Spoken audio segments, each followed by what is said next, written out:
quiero que escuchéis, ahora vamos ya con la entrevista que le ha hecho Ana Pastor este fin de semana al presidente de Ecuador, a Correa. La economía también marca buena parte de esa entrevista, también las relaciones con la prensa. Esta es la entrevista que hacía nuestra directora del programa al presidente de Ecuador.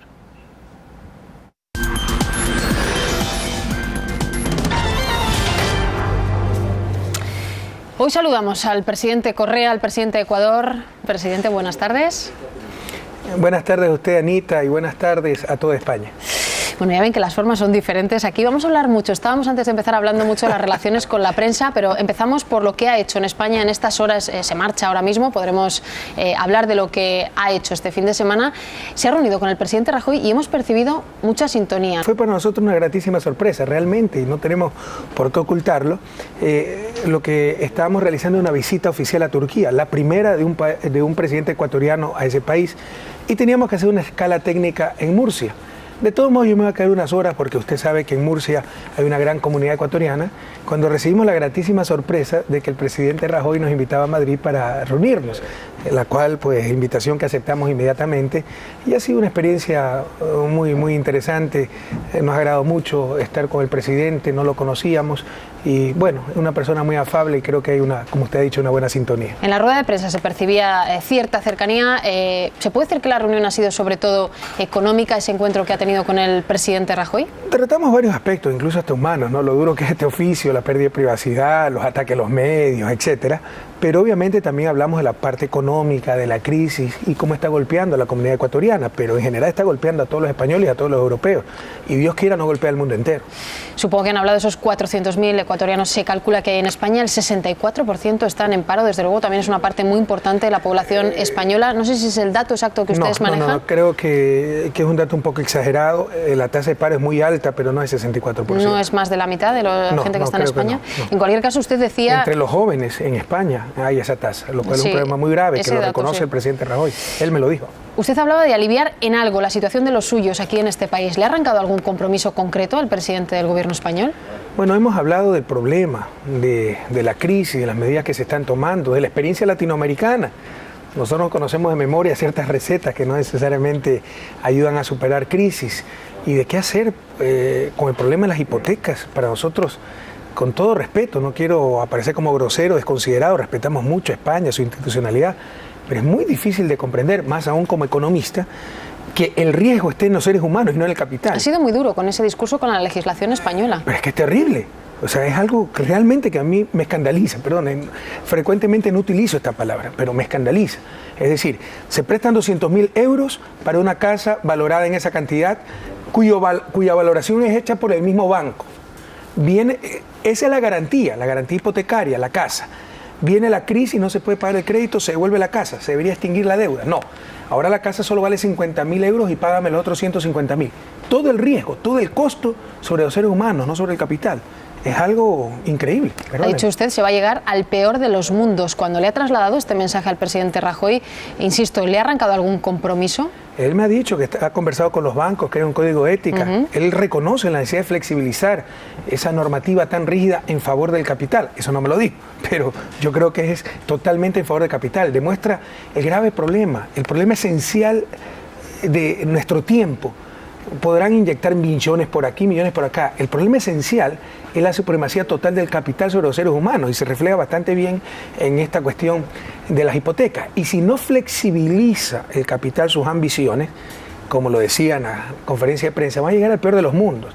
Gente que necesita casas sin casas y bancos que no necesitan casas con casas. ¿Y qué le ha dicho el presidente Rajoy? Él reconoce que hay que flexibilizar ese marco y me dice que ha conversado con los bancos, que se ha hecho un código de ética, sí, para lo hemos contado a los medios, de pago, etcétera. Ecuador, hablamos de los ecuatorianos que están en España, hablemos de su país. Es verdad que Latinoamérica ha vivido de una forma muy diferente la crisis y quizá de ahí se podrían haber extraído lecciones, me refiero a Europa. Pero si hablamos en concreto de Ecuador, los datos de los últimos años hablaban de que se habían salvado en algo, este año lo han notado un poco más, pero la tasa de pobreza sigue siendo importante en toda Latinoamérica y también en Ecuador. ¿Se ha logrado algún avance, presidente? Por supuesto. En el caso particular de Ecuador somos de los 2 o 3 países que más reduce pobreza. Hemos reducido grandemente ese gravísimo problema, porque una cosa es ser pobres porque no existen recursos suficientes. pero otra cosa es ser pobres por sistemas perversos, excluyentes, porque usted en América Latina encuentra más ricos que los ricos de España y más pobres que los pobres de África, la región más pobre del mundo, o sea, es la región más desigual. Entonces es fundamental disminuir inequidad, y también hemos disminuido grandemente, a pasos agigantados, la desigualdad. En estos momentos Ecuador es uno de los 3 países que más crece en América Latina. Creemos que la tasa de crecimiento del 2011, están por confirmarse las cifras finales, pero llegará aproximadamente al 9%. Pero en general, América Latina le va bastante bien en lo económico, y en general también los países de América Latina están reduciendo pobreza. Yo le preguntaba precisamente porque nadie puede negar que Latinoamérica ha crecido a diferencia de lo que ha pasado en Europa. Es verdad que se vienen de tantos porcientos mucho más bajos, pero ese límite de la pobreza del que habla, los datos que tenemos, por ejemplo, de 2010 hablan de un 32%. ¿Nos puede decir cuánto se ha ido recuperando por y cerrando esa tasa? En estos 5 años de gobierno hemos bajado unos 10 puntos la pobreza, depende cómo la mida, por ingresos, necesidades básicas insatisfechas, por cualquier indicador hemos disminuido la pobreza. Otra cosa es poder resolver la pobreza en 5 años. Yo no puedo resolver 200 años de explotación, pero lo que le quiero decir es que vamos por el buen camino, se está avanzando mucho, pero no quiere decir que todavía falta muchísimo por andar. Latinoamérica, la cumbre de las Américas, ¿va a ir o no? Hay un pequeño lío, parece que los suyos han dicho, me refiero a su gobierno, que sí va a estar, después que no, que sí. ¿Qué va a hacer, presidente? No hemos tomado todavía una decisión definitiva, tenemos que conversar un poco al respecto, pero con todo el respeto a ese querido amigo Juan Manuel Santos, a Colombia, yo me muero de ganas de siempre visitar Colombia, gente tan agradable. Cartagena de Indias es una joya de América Latina, una joya histórica, arquitectónica. No conozco Cartagena de Indias, pero sí tenemos el grave temor de que nuestros pueblos se cansen, de que sus presidentes están en las cumbres y ellos continúen en los abismos, que vayamos para la foto, a conversar cosas triviales, a declarar nuestro amor por la democracia, por la libertad de expresión, los derechos humanos, lugares comunes, frases cliché, y no se traten los problemas candentes, urgentes, intolerables en el siglo XXI. Por ejemplo, el bloqueo a Cuba, que rompe todo el derecho interamericano, todo el derecho internacional. Por ejemplo, la colonización de las Malvinas. ¿Cómo se entiende que Inglaterra tenga una colonia a más de 14.000 kilómetros de Londres y frente a las costas de Argentina? Pero conversemos esas cosas. Suena que no, presidente. ¿Suena que no qué? Suena que no va a estar, porque su discurso está siendo muy crítico. Estábamos viendo, por cierto, detrás la imagen de la última cumbre y ha mencionado Cuba. Pero primero dígame, del sí al no, desde luego hay poco margen. Suena muy crítico, insisto, con ese tipo de cumbres. Somos muy críticos. ¿Qué tiene que pasar para que cambie eso? Nosotros estimamos mucho en lo personal. Yo estimo y admiro mucho al presidente Barack Obama. Creo que es una gran persona. Quiero mucho a Estados Unidos, país donde viví 4 años. Tengo 2 títulos académicos de Estados Unidos. Pero hablemos claro. La no participación de Cuba es por el bloqueo de Estados Unidos. ¿Cómo América Latina del siglo XXI, con todos los procesos de integración, todos los avances, todavía aceptamos esa clase de bloqueo? Eso es inaceptable, eso es impresentable. A día de hoy Cuba no va a estar. Así es, por el bloqueo de Estados Unidos. O sea, cuando se habla eufemísticamente, no hay consenso, es que Estados Unidos dijo no. ¿Y cómo podemos aceptar esto en el siglo XXI? Bueno, el resto de mandatarios que estén, ¿se supone que lo aceptan o no? Incluido Chávez, si va finalmente. Eso es decisión de ellos. Nosotros tomaremos nuestra propia decisión en base a nuestros principios, en base a nuestras convicciones. Pero en principio le anticipo, creemos que es intolerable que una cumbre de las Américas no participe un país americano como Cuba por el bloqueo de otro país americano. Si Cuba no está en la cumbre, por hacerlo más fácil, el presidente Correa estará. Tomaremos la decisión a su debido momento y la comunicaremos en su debido momento. Ha hablado con el presidente Chávez, no me dice si usted estará o no, ¿sabe si el presidente venezolano estará, si la salud se lo permite?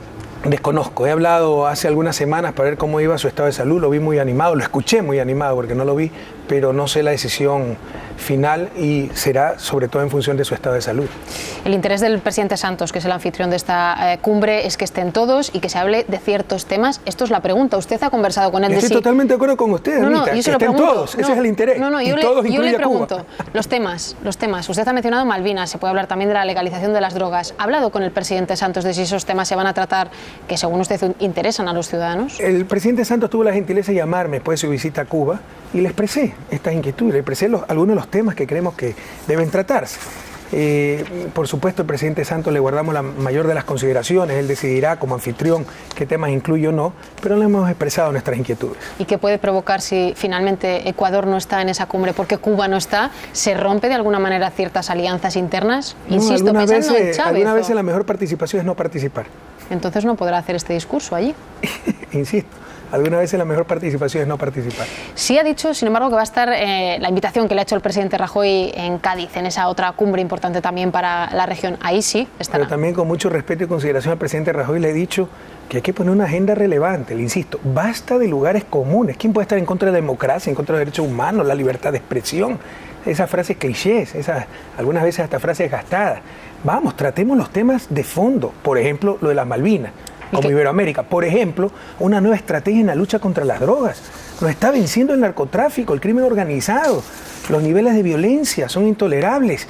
Se ha demostrado que la estrategia de represión, sobre todo la producción, es inútil o al menos muy poco eficiente. Tenemos que buscar nuevas estrategias. ¿Quién le sigue? Guatemala propone la despenalización, la Yo no es que he propuesto eso, he dicho busquemos una nueva estrategia, pero Guatemala, al menos presidente. Ya algunos presidentes, como el presidente de Guatemala, pero también el expresidente mexicano Fox, el expresidente ecuatoriano Rodrigo Borja han hablado claro que hay que cambiar la estrategia y hay que ver al menos una legalización moderada de las drogas. No necesariamente comparto esos puntos de vista. Lo que es evidente, innegable, es que la estrategia actual es un fracaso total. Y la otra opción, la de la legalización, dice no necesariamente la comparto. Sí, pero también combatir el consumo en los países consumidores, ¿no? Pero habría que ir hacia esa legalización que proponen algunos. Yo creo que hay que analizarlo muy seriamente. Este es un problema similar al problema del alcohol, que además es una droga. En los años 20 en Estados Unidos, la única enmienda de la Constitución de Estados Unidos que ha sido derogada, la prohibición de consumo de alcohol. ¿Por qué? Porque generó enriquecimiento ilícito, violencia, falta de control en la calidad del producto y tuvieron que derogar esa enmienda. ¿Por qué? En el caso de las drogas, que es un caso muy similar al alcohol, es represión. ¿Sabe cuál es la diferencia fundamental? Que la producción de drogas está en Latinoamérica, entonces sí hay que bombardear, reprimir, etcétera. En el caso del alcohol, la producción estaba en los mismos Estados Unidos. ¿Ha hablado, por cierto, con la presidenta argentina por el tema de Malvinas, lo que se puede también tratar en esa cumbre? No he hablado con ella. Nosotros actuamos en base a convicciones. Nosotros somos parte de la patria grande. No digo que le haya dicho lo que tiene que decir. Simplemente digo que sí han hablado de ese asunto, que para ellos es importante. No hemos hablado. Incluso en la cumbre del ALBA, donde se presentó este problema, no estuvo Cristina, sino su embajador. Hablemos también de Ecuador, de la situación política interna. Elecciones aproximadamente dentro de un año. ¿De verdad que no ha decidido si se va a presentar todavía? Mire, nuestro movimiento es un movimiento democrático. Eso será decisión de mi movimiento y yo estaré donde más me necesite el movimiento y el momento histórico del país. Por supuesto que nuestra responsabilidad es la continuidad del proceso político. Y si yo tengo las mayores opciones de la continuación, para la continuación de ese proceso, ahí estaremos. Pero debe ser una decisión democrática. ¿Y a usted qué le apetece? Más allá de que, como dice, se lo pida el movimiento. Le soy sincero, en este momento, después de varios días sin dormir, no nos acordamos ni qué es dormir ya. Si me preguntan en este momento, la mejor decisión sería irme a mi casa a descansar y estar con mi familia, a la cual no veo hace varios días. Pero no es la decisión tomada. Pero estaremos donde el país lo necesite, debemos ser responsables. ¿Podría ser su hermano el candidato único de la oposición? ¿Cree que tiene posibilidades de juntar a toda la gente crítica con usted? Es un capítulo muy doloroso, tremendamente doloroso. ¿Yo qué culpa tengo de tener un hermano así? En todo caso, ya muestra signos de desequilibrio. Él nunca va a ser candidato único y si se lance candidato será el ridículo más grande de la historia, porque el pueblo ecuatoriano, y creo que ningún pueblo con elemental ética votaría por un candidato así. ¿Pero le preocupa que dé ese paso? No, de ninguna manera. Me fastidia, me molesta, es muy desagradable. Tener que hablar de esto es tremendamente desagradable a nivel personal. Pues le voy a pedir que escuche algo que ha dicho su hermano. Los telediarios de esta casa han emitido, gracias a nuestro corresponsal en la zona, Luis Pérez, una declaración de su hermano que dice lo siguiente. Vamos a escucharlo. ¿Quién más le pone el cascabel al gato? Eso es Vox Populi. El único que ve a la gente como posible se llama Fabricio Correa, el hermano mayor. Me tienen miedo porque no les tengo miedo.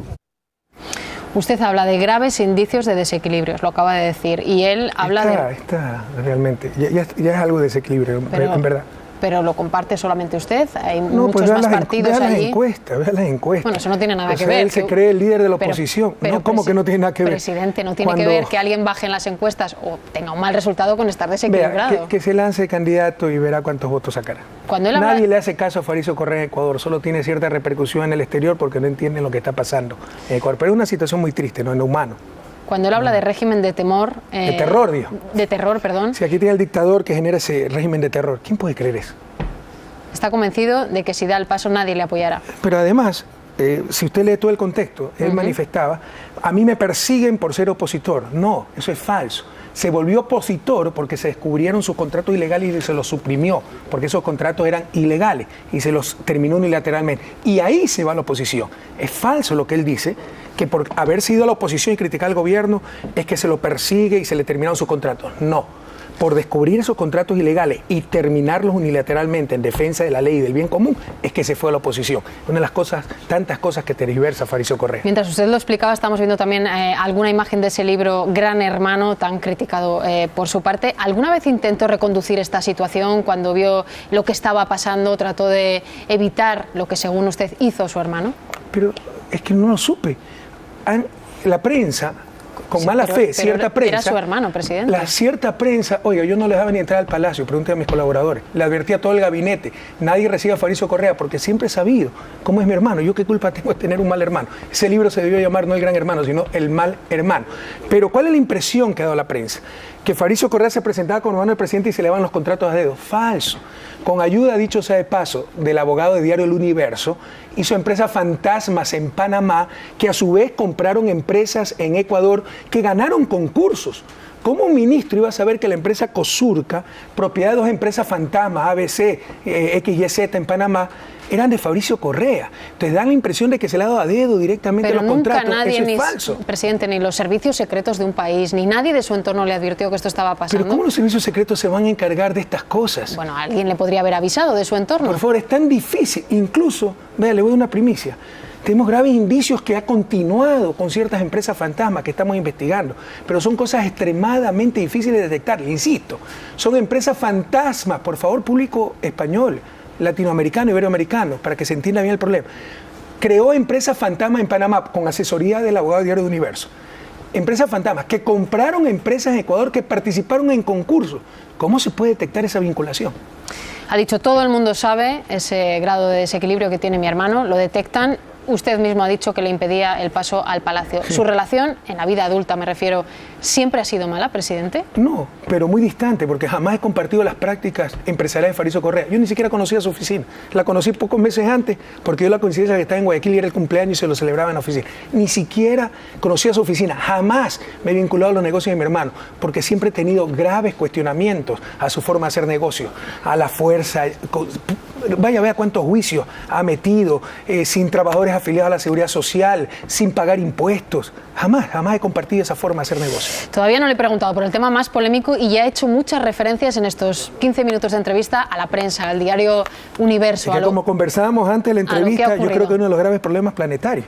Negocios privados dedicados negocios privados dedicados a la comunicación social, dedicados a proveer un bien público fundamental para las sociedades. Es una contradicción de base. Bueno, es una contradicción, pero tiene que haber medios de todo tipo. Supongo que defiende que haya medios de todo tipo. Sí, pero yo creo que debe haber más medios públicos, más medios comunitarios que no tengan ese conflicto. El lucro, el bolsillo y la comunicación social. ¿Qué cree que prevalece cuando un medio es dueño de la banca y tiene que criticar a la banca? ¿Qué va a prevalecer? Pues depende. ¿El interés privado o el interés público? En algunos casos incluso lo profesional. No, eso es usted como periodista profesional, pero los dueños de medios le impondrían el fin de lucro. Eso nos pasó al inicio del gobierno. Por favor, no nos engañemos, entendamos lo que vive América Latina. De los 7 canales nacionales de televisión, 5 pertenecían a la banca. ¿Usted se imagina si queríamos regular a la banca para que no ocurran los excesos que ocurrieron aquí en España y que nos ha llevado a esta crisis? Teníamos a todos los canales de televisión en contra. Hay conflictos de intereses. Bueno, los canales estarían en contra, pero usted puede tomar igualmente la decisión. Es decir, la crítica puede existir. Por supuesto y que tomar las la tomamos. Decisión. Pero hay manipulación, no es crítica, es manipulación. Utilicemos las palabras correctas. Quiero preguntarle por el tema del Universo. Con el tiempo que ha pasado, con las críticas que ha recibido fuera, y muchas, y ahora vamos a hablar de ello. Maravilloso, porque antes ni siquiera hablaban de Ecuador. Bueno, sí, ahora lo que hacen, como la gente no les cree... Pero esto no es positivo para usted.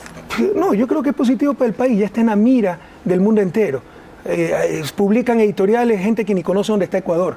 Y lo que hacen los ciudadanos del mundo, como ya saben cómo es cierta prensa, lo que hacen es percatarse de que algo interesante está pasando en Ecuador. Por si acaso, en esta lucha judicial contra el abuso de cierta prensa, subió la popularidad del gobierno y se desplomó la credibilidad de los medios.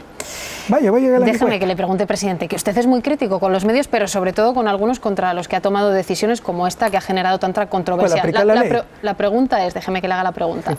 Con todo el tiempo que ha pasado, con las críticas, insisto, que ha recibido, ¿se arrepiente de cómo ha manejado todo este tema si después ha tenido que llegar al indulto? Lo que siempre le dije al pueblo ecuatoriano, más que construir escuelas, más que construir caminos, más que construir hospitales, hay que construir la verdad.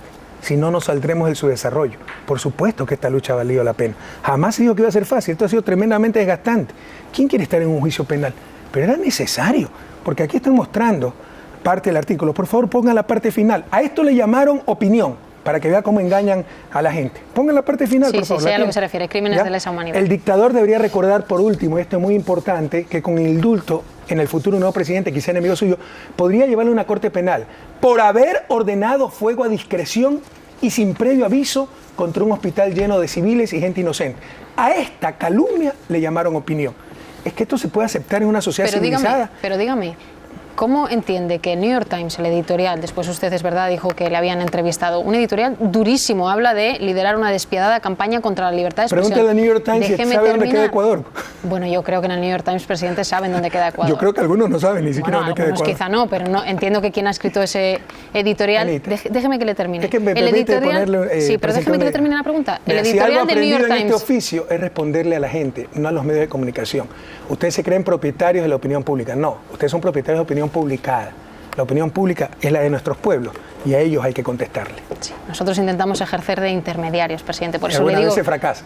Sí, pero siempre, ya le digo, intentamos hacerlo desde lo profesional. Le ponía el ejemplo del New York Times, pero Amnistía Internacional, Human Rights Watch, hay muchas organizaciones que han sido muy críticos. Usted apela a esa frase efectivamente del editorial. Usted me dice, ¿qué me dice eso?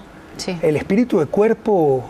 Totalmente antiético. El espíritu de cuerpo puede mantener el poder intocado de la prensa. Porque usted cree que es ético que publiquen un editorial con la versión solo de unas partes y ni siquiera contrasten, lo cual es un deber fundamental del periodista, la información. Y Amnistía Internacional, no sé si se ha pronunciado, pero Human Rights Watch. ¿Usted sabe, por ejemplo, cómo se financia Human Rights Watch? ¿Usted sabe a qué políticas obedece? Entonces es uno de los graves problemas de nuestro tiempo. Legitimamos organizaciones no gubernamentales sin ningún asidero democrático. Satanizamos la política. Se quiere hacer política del sector privado, en la parte económica, privado con fines de lucro, en la parte supuestamente derechos sin fines de lucro. Es uno de los graves problemas de nuestro tiempo. Rescatemos la política. Y yo le menciono a Amnistía. Nosotros tenemos responsabilidades, nuestros pueblos nos escrutan cada cierto tiempo por medio de las elecciones. Luego se presentan a las elecciones, pero Amnistía Internacional es muy dura con muchos países. Bueno, ¿qué es Amnistía Internacional? Perdóneme. Sí, ataque a la libertad de expresión que envía un mensaje peligroso a otros periodistas. Y déjeme que le diga, Amnistía Internacional... Sí, Amnistía respeto mucho, ni siquiera sabía. No, Human Rights Watch es otra cosa. Bien, pues nos quedamos en Amnistía Internacional, que es muy crítica con otros gobiernos, como el norteamericano. Lo financia la hermanita de Caridad, el cartel de Sinaloa. ¿Qué interés, presidente, qué interés puede tener Amnistía Internacional en ser tan duro como usted? Amnistía Internacional es otra cosa, pero le pido a Amnistía Internacional que se entere un poco de la situación de Ecuador. Como nunca, por fin se ejercen los derechos humanos. El derecho a la salud, a la educación, a la vida, al trabajo, a la verdadera libertad de expresión. En un Estado de Derecho, mi querida Anita, no se persiguen periodistas como se quiso posicionar, se persiguen delitos, infracciones legales, tipificadas en la ley. Y gracias a Dios, en nuestro marco jurídico todavía la injuria es una infracción legal. Que quien la comete puede ser un periodista, un jugador de fútbol, un bombero voluntario, ya es otra cosa. Pero se persiguen infracciones, delitos, no personas, como lo quiso presentar la prensa. ¿Ha hablado de este tema con Mariano Rajoy? Me ha dicho que habían tenido cierta cercanía. ¿Qué le dice Rajoy de estos no quiero ser infidente, ataques, pero yo le digo que todos los presidentes en confidencialidad se quejan de los excesos de la prensa, pero algunos dicen es mejor soportar todo porque si no es peor. Nosotros estamos dispuestos a dar la lucha porque creemos, le insisto, que es mucho más importante que construir carreteras, hospitales, escuelas, construir la verdad. La mentira ha destruido a América Latina, se miente demasiado de los medios de comunicación, de la política en lo cotidiano. Son los grandes desafíos que tiene nuestra América. ¿Los políticos también mienten, por supuesto, presidente? Y yo no me creo político por si acaso. Y por supuesto que mienten. Y mi grave problema... Los gobiernos también mienten. Mire, yo vengo de la academia. Y es que difícil es el paso de la academia a la política, porque en la academia el pecado capital es decir la verdad, no decir la verdad. En la política el pecado capital es decirla, pero lo seguiré diciendo. ¿Y que hay corrupción en la prensa? Por supuesto que hay corrupción. Como en todas partes, presidente. Pero por supuesto, y hay que combatir esa corrupción, pues. Pero ustedes quieren en nombre de la libertad de expresión que no se combata nada, con la ley en la mano. Y por favor, ya bájense, derrumben esos mitos, esos estereotipos de los políticos malvados persiguiendo a pobres periodistas y pobres medios de comunicación. Es al revés. Esa es la gente, esos medios de comunicación. Son los que han respaldado las dictaduras, los que han callado con las represiones, con los atracos bancarios, etcétera, y son los que persiguen a los gobiernos que realmente queremos cambiar las cosas. Desmitifiquen eso, por favor. Hay una ley de prensa, saliéndonos del tema concreto del Universo, hay quien piensa que se puede extender ese tipo de medidas, de quejas, de críticas, de ofensivas. Una pregunta, Anita. ¿Usted cree que yo soy un represor que atenta a los derechos humanos? Siento, presidente, decirle que yo no respondo preguntas. Yo las hago. Y le invito a que visite Ecuador para que vea cómo finalmente la población ecuatoriana está accediendo a los verdaderos derechos humanos. Pero yo le digo, esa ley de prensa que tanto preocupa a algunos, incluidos estas organizaciones de las que hablábamos, y gente allí en Ecuador, ¿en qué va a quedar? Porque se está tramitando ahora mismo. ¿Será una ley que preocupe más, que preocupe menos? Dígame, ¿en qué va a quedar? Anita, no conozco la ley. Es otra de las tantas mentiras de la prensa para deslegitimar una ley que no quieren. Están posicionando la idea que la mejor ley es la que no existe. No conozco la ley. ¿Cómo es posible que el presidente no conozca porque es una iniciativa ley de comunicaciones? Sí, pero en un régimen presidencialista como el ecuatoriano, la iniciativa legislativa puede venir del presidente o de los asambleístas. Esa ley no la he hecho yo, no la conozco. ¿No se ha informado con la polémica que ha habido de en qué va a consistir? Al principio me traté de informar. ¿Sabe cuántos proyectos ya llevan por el boicot de la prensa? 18. Por la queja de la prensa. ¿Ya? La Constitución ordenaba que en un año se tuviera la nueva ley de comunicación. Esa Constitución fue aprobada por voto popular en septiembre del 2008. Han pasado más de 3 años y por el boicot de la prensa, le gusta o no le gusta escucharlo, no se ha podido aprobar esa ley. Entonces, cuando va el primer proyecto, uno se interesa, el segundo se interesa, el tercero, ya el 18º proyecto, que hagan lo que quieran. Por contra, esa ley que usted dice se está tramitando, y eso es cierto, hay otra que ya está en marcha, y es lo que llamamos aquí la ley electoral, ¿no? También ahí van a marcar cómo hay que informar en una campaña electoral. Usted presidente. Tiene la reforma al código, pero léala, por favor. Yo tengo el textual, prohíbe a los medios de comunicación efectuar durante la campaña promoción directa o indirecta a través de reportajes especiales o cualquier otra forma de mensaje. Pero siga leyendo, por favor. Que tienda a incidir en favor o en contra de un candidato determinado, presidente. Que tienda a incidir a favor o en contra de un candidato. ¿Pero quién lo decide? Pero los medios de comunicación están acostumbrados a ser los grandes electores. Eso es lo que no es democrático. Entonces, les cae mal un candidato, hay que destrozarlo. El otro candidato a su empleado está en función de sus intereses, hay que santificarlo. Eso no es democrático. ¿Pero eso quién lo decide? Entonces tratemos ese problema. ¿El gobierno? ¿Quién lo va a decidir? No, un Consejo Nacional Electoral independiente que está conversando con los medios. Pero lo que quieren ser los grandes electores, Anita, no se equivoque. Y eso es lo antidemocrático. No estoy acostumbrada ni a responder preguntas en las entrevistas ni a que me llamen Anita, ya se lo digo. Tiene otra polémica. ¿Cómo le dice? Ana, ok, con todo. Hay otra polémica, esa marcha que llega a Quito de indígenas, usted dice que detrás de ellos está la oposición que quiere desgastarle, pero es verdad que es una queja que existe. Y mi pregunta, ¿quién les ha impedido quejarse? Mi pregunta es, presidente, si va a recibirlos, si va a escucharlos, si va a intentar que esa queja sobre las explotaciones mineras en Ecuador tenga algún recorrido para el gobierno, más allá de tenemos que guardar elementales principios éticos, Ana. Y ustedes, o sea, si quieren, síganse engañando y no entiendan o no profundicen lo que pasa en América Latina. Pero tenemos que guardar ciertos principios éticos. Cuando se engaña, cuando se le dice a sencillos campesinos que si hay minas no hay agua, supongo que España tiene minas, entonces debo entender que no tiene agua. Cuando se los manipula de esa manera, cuando se los obliga a marchar o se los multa, se les corta el agua, etcétera, ¿qué podemos conversar con esa clase de gente que solo busca promocionarse para las próximas elecciones si es que no le resulta la desestabilización en estos momentos del gobierno? Que no lo van a lograr. ¿Los indígenas que van a llegar a Quito dentro de unos días marchan obligados, como ha dicho? Pero por supuesto, tenemos múltiples testimonios de cómo multan a la gente si es que no van a las marchas y cómo manipulan. Si tienen la razón, ¿por qué mienten? ¿Usted ha visto en España el areteo? Del ganado. Eso es un sello de calidad. En el código de barras se ve el origen del ganado, si ha sido vacunado o no, la región a la que pertenece. Eso garantiza el precio de la exportación. Eso estamos haciendo gratis del Estado. Le fueron a decir a los campesinos que era para cobrarles impuestos y los obligan a marchar. ¿Quiénes? Es la oposición, ciertos pseudo dirigentes sociales, contra esa clase de gente que estamos luchando. ¿Usted cree que vamos a legitimar a esa gente que no tiene el más mínimo principio ético? Demandan al gobierno, como señala la Constitución de su país, que consulte los proyectos mineros. Vuelvo al tema de la principal reivindicación que hacen más allá de los ejemplos, presidente. ¿Eso está sobre la mesa ahora mismo, que ustedes hagan algún tipo de consulta? Se ha consultado todos los proyectos, se ha cumplido la Constitución. Lo que ellos pretenden es el consentimiento previo, que ellos den el permiso. Es decir, la democracia y la unanimidad. Usted sabe lo que eso significa, el poder de veto, con la corruptela que tenemos en ciertos estamentos de la oposición. ¿Cuánto van a cotizar su consentimiento a ciertas cosas? Se ha hecho la consulta previa, se ha hecho todo. Lo que quieren es consentimiento previo y eso no establece la Constitución, no establecen los tratados internacionales y sería terrible, es imposible manejar un país por la norma de la unanimidad, porque eso da derecho a veto. Bueno, estamos terminando, presidente. Hay una frase de la comparecencia con nuestro presidente Rajoy que usted ha dicho: allí en Ecuador se toleran cosas que aquí no. ¿Se refería solamente al tema de la prensa? ¿A qué se refería cuando le han preguntado? Básicamente al tema de la prensa. ¿A qué se refiere? Mentir. Yo le aseguro que si usted mintiera en Televisión Española, no hubiera una segunda vez, perdería su empleo.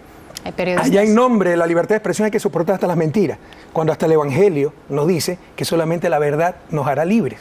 Entonces se toleran cosas y se tergiversan conceptos. Pero hay quien pensará, que le esté escuchando, que también en la política, le insisto, hay periodistas que mienten, hay gobernantes políticos que mienten. Yo estoy seguro que hay políticos que mienten y políticos corruptos. Ahora, yo no soy mentiroso, no soy corrupto y no me creo ni siquiera político. Solo un servidor de mi pueblo. Bueno, es lo mismo estoy dispuesto a dar la vida por sacar adelante a mi país. Eso significa ser político. En el sentido etimológico de la palabra, todos debemos ser políticos, buscar el bien público. Otra cosa es la politiquería, buscar solo el siguiente carguito, la carrera política. Eso es terrible. Bueno, presidente, le agradezco mucho que nos haya dedicado estos... A usted, mi querida Anita. Ana Pastor, le agradezco mucho que haya estado hoy aquí con nosotros. Gracias. He disfrutado mucho esta entrevista. Muchísimas gracias. Un abrazo a todo el pueblo español. Muchas gracias por recibir con tanta amabilidad, fraternidad a nuestros hermanos ecuatorianos. Gracias, presidente. Que tenga buena vuelta a su país. Gracias a usted. Bueno, esta ha sido la entrevista que realizaba este fin de semana nuestra directora Ana Pastor al presidente Correa. Marisa, tú estuviste en la rueda de prensa que dio junto a Mariano Rajoy y cuéntanos si hubo referencias a la prensa como las que hemos escuchado. Sí, pues prácticamente vino a decir lo mismo, más breve, porque claro, la entrevista ha sido más larga. Efectivamente se le preguntó también por eso y bueno, pues transmitió esto mismo que acabamos de ver en la entrevista con Ana. Bueno, parece que él está libre de toda crítica. Él sí puede criticar durísimamente a su hermano, criticar a los medios de comunicación, acusarles de cosas muy graves, pero parece que es que a él no se le puede acusar ni criticar. Yo me quedé sorprendidísima y me preocupó mucho porque me puse en el lugar de un periodista ahora mismo que trabaja en Ecuador y entendería perfectamente que a partir de ahora tengan miedo a ejercer el derecho a la libertad de expresión. A mí ese tema me preocupa y la actitud que demostró el señor Correa no me gustó nada y ahora la veo confirmada nuevamente en la entrevista. Esa misma actitud no me gustó. Tampoco me gusta ese tono un poco despreciativo, digámoslo así, un poco por encima de los demás con el que trata a la entrevistadora, que en un par de ocasiones tiene que decirle que se llama Ana. No me gusta nada. Pero bueno, él verá cómo quiere llevar a su país y la imagen que quiere trasladar al resto del mundo. Sorprende y es curioso que critique a la prensa, que tenga esa relación tan dura con los medios de comunicación y sin embargo diga desconocer la próxima ley de prensa que va a aprobar su propio país, ¿no? Bueno, es un debate muy seductor el que surge a raíz de esta entrevista con las relaciones entre la democracia, la prensa y los políticos, ¿no? Yo estoy convencido, porque además sigo algunos medios de comunicación de allí, que hay medios de comunicación que son instrumentos políticos, mucho más allá de la defensa legítima de la información. Serán los que le gusten. Seguramente, bueno, pero también los que no le gustan, ¿no? Pero eso no significa que la campaña de acoso que se ha estado haciendo en su país contra ese tipo de medios de comunicación va más allá de lo aceptable, ¿no? Porque los medios de comunicación, más allá de que pueda haber algunos comportamientos deplorables, son parte del ecosistema de la democracia y son una herramienta imprescindible para el control de la política, y esto lo saben perfectamente los ciudadanos. Por tanto, forma parte del sistema democrático, ¿no? Aunque él diga, nosotros estamos legitimados por las urnas y los medios de comunicación o las ONGs, ¿no? Esas son lo que hace que la democracia pueda ser controlada por los ciudadanos, ¿no? Y pueda ser observada y puesta al foco por los ciudadanos. Por tanto, creo que debería reconsiderar, no solamente él, porque este es un debate muy amplio, muy abierto, que incluso salpica en parte muchas veces a este país, a España, pero tiene una visión demasiado censuradora, ¿no? del papel que cumplen los medios. De hecho, llega a decir que el principal problema es la verdad, más allá de la economía, ¿no? Durante la entrevista le hemos escuchado decir que lo que falta es la verdad social y la verdad de los medios de comunicación. Sí, no, es evidente que todo su discurso está construido en torno a eso, ¿no? Y yo no sé si le será rentable en su país, pero Se ha visto en la propia actitud, como veíamos, ¿no? En la actitud que tenía con la entrevistadora. No parece muy acostumbrado a esa relación con los medios de comunicación. No me quiero ni imaginar lo que pasaría si se sentara frente a un medio de comunicación anglosajón, que son especialmente incisivos, ¿no? Pero es evidente que esas relaciones son difíciles de aceptar cuando uno cree que tiene el control bien tomado, ¿no? Bueno, de hecho, Ana Pastor le estaba poniendo ejemplos de medios mundialmente serios, como es el New York Times, y sin embargo ponía en duda absolutamente todos los argumentos que ahí salían, ¿no? Sí, él sí se ve como es un político populista, evidentemente sí se ve que los medios de comunicación le molestan mucho, ¿no? Es verdad que es así, a todos los políticos en el poder, en fin, cuando detentan el gobierno, no les gustan los medios de comunicación, a todos, a nadie le gusta que le critiquen, y evidentemente este es un juego que existe así, es decir, y evidentemente el papel de los medios de comunicación precisamente es ese, o sea, es noticia, se suele decir, y es verdad, es noticia aquello que alguien quiere que no se sepa, es decir, y evidentemente todos los que gobiernan quieren que se sepa lo menos posible de lo que ellos hacen, tanto sea bueno como malo. Bueno, cuando es bueno sí les interesa, y cuando es dudoso o malo, lo que pues son decisiones complicadas las que toman, o poco populares, evidentemente las quieren tapar, ocultar en lo posible, ¿no? Y evidentemente el papel de los medios nuestros es ese, el de poner eso en cuestión, ¿no? Evidentemente, insisto, él se ve que es un líder populista, acostumbrado a que le aclamen, y yo creo que le irrita todavía más que la media, ¿no? Ahora, dicho esto también, y termino brevísimamente, tampoco quiero caer en la mítica de que todos los medios de comunicación somos magníficos y todos los que gobiernan son una banda de tipos que quieren ocultarlo todo y a los que hay que acosar. Es decir, la norma sirve en general, pero también a veces hay que hacer alguna autocrítica en los medios de comunicación. Es decir, sí. A veces hay intereses también, y él se agarra mucho a eso, en su defensa. A lo que pasa es que de la parte hace el todo, ese es donde yo la atacaría a Correa, pero también es verdad, y habría que hacer un análisis muy pormenorizado, y es otro debate interesantísimo, desde qué punto todos los medios de comunicación son espíritus puros que controlan el poder. También hay intereses en los medios de comunicación, sobre todo en algunos. Sí, por eso decía que hay muchos que son instrumentos políticos, y se ve especialmente en Latinoamérica, y algunos están en la oposición que atacan a este señor, ¿no? Pero dicho lo cual, por lo menos ha aceptado comparecer ante los medios de comunicación, responder a preguntas, y además comparecer ante Ana Pastor, que de lo que tengo la sensación de que él venía algo alertado, ¿no? Y eso me parece que es positivo. Es decir, que alguien se preste a ser cuestionado, y a ser cuestionado críticamente, me parece que es positivo, y que algo en su favor, después de lo que decía antes, sí dice, ¿no? Sí, porque habla de la opinión pública como producto, y eso es también algo peligroso por ambas partes, tanto si lo quieren manejar los políticos como si lo quieren manejar los medios de comunicación. Sí, a mí, o sea, yo estoy absolutamente de acuerdo en que los medios de comunicación hay de todo, y que hay gente que puede cometer errores, y que hay medios además que están claramente escorados por intereses económicos, políticos, en fin, lo que sea.